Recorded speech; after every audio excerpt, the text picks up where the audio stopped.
바이러스 감염증 예방 수칙. 올바른 손 씻기는 30초 이상 비누로 꼼꼼하게 씻어주세요.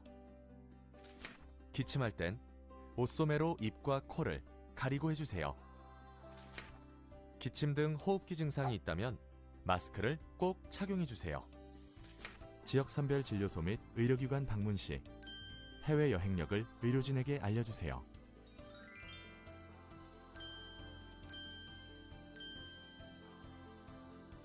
국민 여러분의 실천과 참여가 지금 필요합니다.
안녕하세요, 아라중학생 여러분.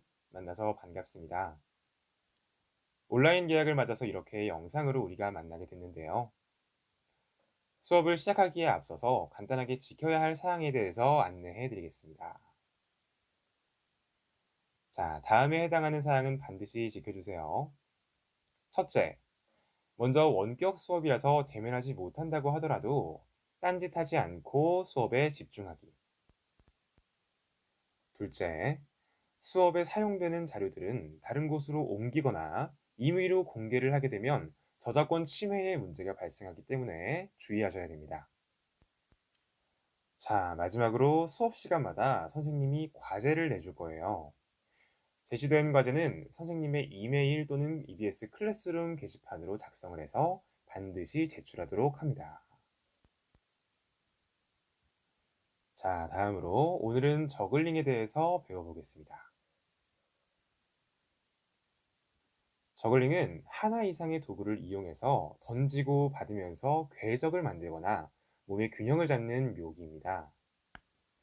왼쪽에 보이는 사진을 보면 기원전 2000년경 이집트 피라미드에 새겨진 저글링을 하는 여인입니다. 자, 우리는 이 사진을 통해서 저글링이 굉장히 오래전에 생겨났음을 알 수 있겠죠. 이번에는 오른쪽에 보이는 그림을 볼까요? 굉장히 오래되어 보이는 저 고구려 서커스단의 그림은 고구려 수실리의 고분 벽화에 이 네 개의 공과 세 개의 막대를 돌리는 모습이 그려져 있어요. 이렇게 그림 외에도 신라시대 서적에 보면 저글링을 뜻하는 금환이라는 단어가 등장을 할 정도로 저글링의 역사는 아주 깊습니다.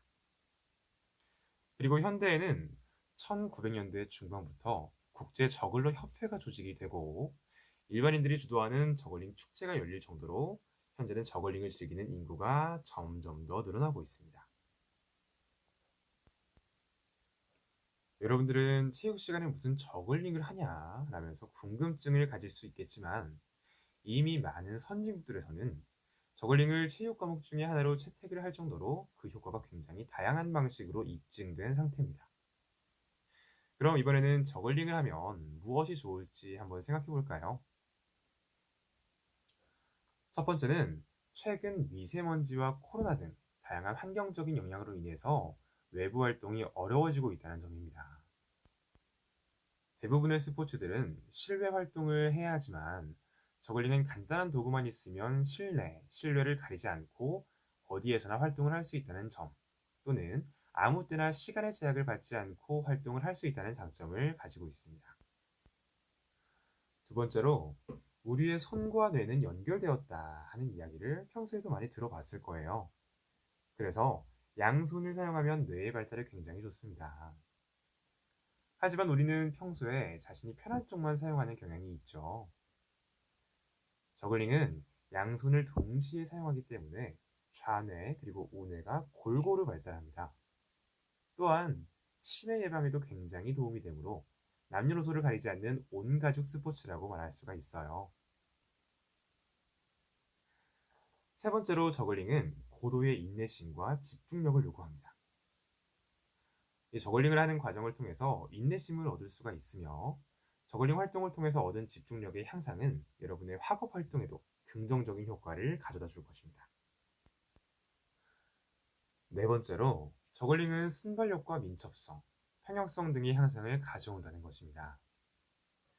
우리가 배우게 될 저글링은 두 손으로 세 개의 공을 다루는 활동이므로 하나의 공이 공중에서 떨어지기 전에 다른 공도 던져 올리는 순발력을 요구합니다. 또한 공을 올바르게 던지는 과정에서 평형성과 민첩성의 향상도 기대할 수 있습니다.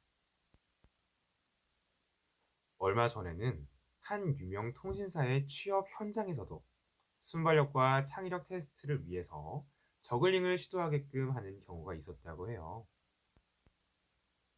이렇게 저글링을 배워두면 다양한 효과와 함께 자신만의 개인기를 갖게 되는 장점도 있겠죠. 여러분도 선생님이 찾아보지 못한 저글링의 다양한 효과를 한번 생각해 볼까요?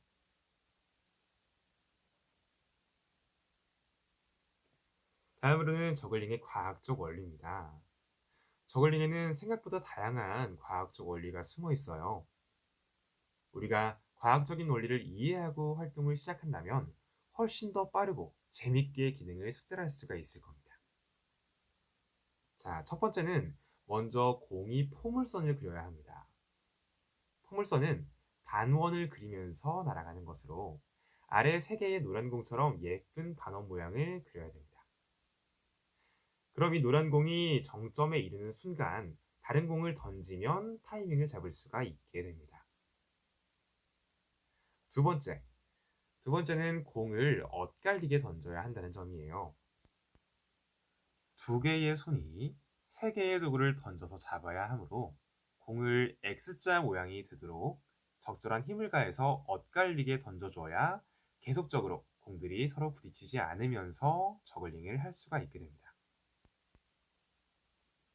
이상으로 지금까지 저글링에 대해서 알아봤습니다.